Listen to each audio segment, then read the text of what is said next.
Europe Matin. Omblin Roche et Alexandre Lemaire.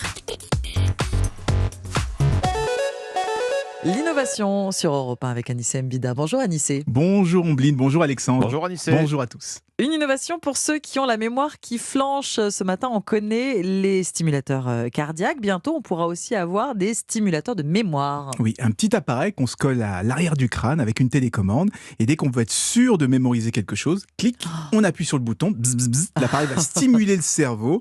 Et ce qu'on a vu, entendu ou lu sera gravé à perpétuité dans sa mémoire. C'est Incroyable. pas de la science-fiction. C'est un appareil qui vient d'être testé par une vingtaine de volontaires, par des neuroscientifiques de l'université de médecine de Caroline du Nord.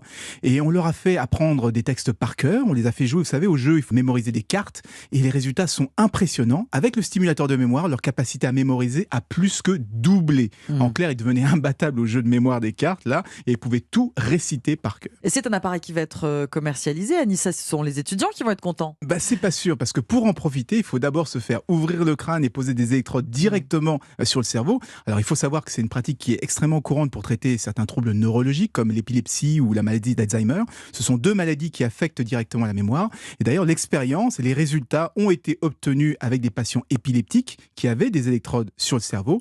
Du coup, on imagine facilement les bénéfices pour une personne qui sera atteinte de la maladie d'Alzheimer.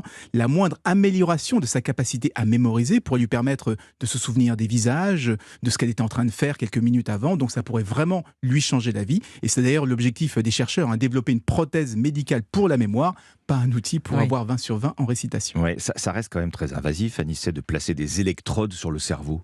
Oui, et c'est la limite de ce procédé. Malheureusement, aujourd'hui, on n'a pas d'autre choix. On n'arrive pas encore à stimuler précisément certaines zones du cerveau à travers le crâne, la peau et les cheveux. Et c'est l'objet de toute la recherche actuelle. Et quand on y arrivera, eh bien, ça rendra ces prothèses accessibles à beaucoup plus de monde qu'aujourd'hui. Merci beaucoup Anissé Mbida. C'était l'innovation sur Europe 1.